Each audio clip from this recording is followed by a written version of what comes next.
नमस्कार मित्रांनो, तुमचे स्वागत आहे आमच्या चॅनलवर.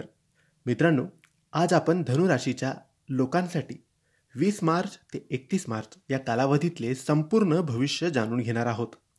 या काळात तुमच्या जीवनात कोणते मोठे बदल होतील, कोणत्या संधी आणि आव्हानांचा सामना तुम्हाला करावा लागू शकतो, यश मिळवण्यासाठी कोणते उपाय करावे, हे सर्व तुम्हाला या व्हिडिओमध्ये मिळणार आहे. व्हिडिओ शेवटपर्यंत नक्की पहा आणि कमेंटमध्ये श्री स्वामी समर्थ लिहायला अजिबात विसरू नका. मित्रांनो, या काळात धनु राशीच्या जातकांवर गुरु, शनी आणि राहू या ग्रहांचा प्रभाव राहणार आहे. त्यामुळे काही मोठ्या घडामोडींची शक्यता आहे. गुरु ग्रहामुळे ज्ञान, संधी आणि समृद्धी मिळणार आहे. नवीन संधी मिळतील. आर्थिक फायदा होण्याची शक्यता आहे. करिअरमध्ये मोठी प्रगती होईल. शनी ग्रहामुळे शिस्त, संयम आणि मेहनत लाभेल. कठोर परिश्रम करावा लागेल. विलंब होऊ शकतो, पण संयम ठेवावा.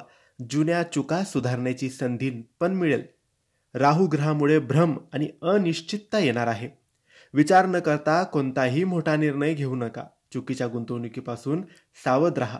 योग्य मार्गदर्शन केले किंवा घेतले तर यश नक्की मिळेल.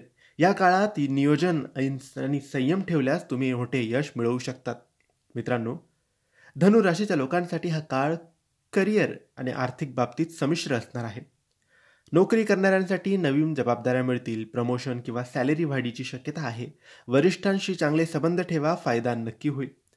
व्यापार करणाऱ्यांसाठी नवीन संधी मिळण्याची शक्यता आहे. गुंतवणुकीपूर्वी काळजीपूर्वक विचार करा. 23 आणि 29 मार्च हे व्यवसाय वृद्धीसाठी शुभ दिवस आहेत. आर्थिक बाजू मजबूत करण्यासाठी खर्चावर नियंत्रण ठेवावा लागेल. या काळात प्रेम संबंध आणि वैवाहिक जीवनात सकारात्मक बदल होण्याची शक्यता आहे.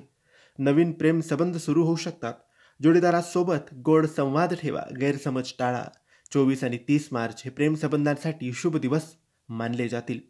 नाते अधिक बळकट करण्यासाठी एकमेकांना वेळ द्या. थोडे मतभेद होऊ शकतात, पण समजूतदारपणे तो सोडवावे. सुख समृद्धीसाठी एकत्र पूजा करणे शुभ असणार आहे. विश्वास आणि प्रेम हाच यशस्वी नात्याचा आधार आहे. आरोग्याच्या दृष्टीने हा काळ संमिश्र राहणार आहे. त्यामुळे सावधगिरी बाळगा. पचन संस्थेशी संबंधित त्रास संभवतो. योग्य आहार घ्या. नियमित व्यायाम आणि योगा करा. आरोग्याची काळजी घ्या. विशेषतः 25 आणि 28 मार्चला मानसिक आरोग्यासाठी तणाव आणि चिंता टाळण्यासाठी ध्यानधारणा करा. स्वतःला आनंदी ठेवण्यासाठी छंद जोपासा. सकारात्मक विचार ठेवा. मन शांत राहील. स्वतःच्या आरोग्यासाठी दररोज वेळ काढा. हे काही उपाय आहेत. ते केल्याने तुमचे ग्रह तुमच्यासाठी अनुकूल होतील आणि जीवनात सकारात्मक बदल घडतील. गुरुवारी पिवळ्या वस्त्राचे दान करा. गुरुवारी गुरुदेवाच्या मंत्राचा जप तुम्ही करायला पाहिजे. मित्रांनो, धनु राशीच्या लोकांसाठी हा काळ सकारात्मक बदल घेऊन येणार आहे. धनु राशीसाठी काही शुभ दिवस आहेत. 23 मार्च, 25 मार्च आणि 30 मार्च. तर मित्रांनो, हा व्हिडिओ आवडला असेल तर लाईक, कमेंट आणि शेअर करा. तसेच आमच्या चॅनलला सबस्क्राईब करायला विसरू नका. स्वामी महाराज तुमच्या जीवनात आनंद आणि समृद्धी घेऊन येतील. श्री स्वामी समर्थ.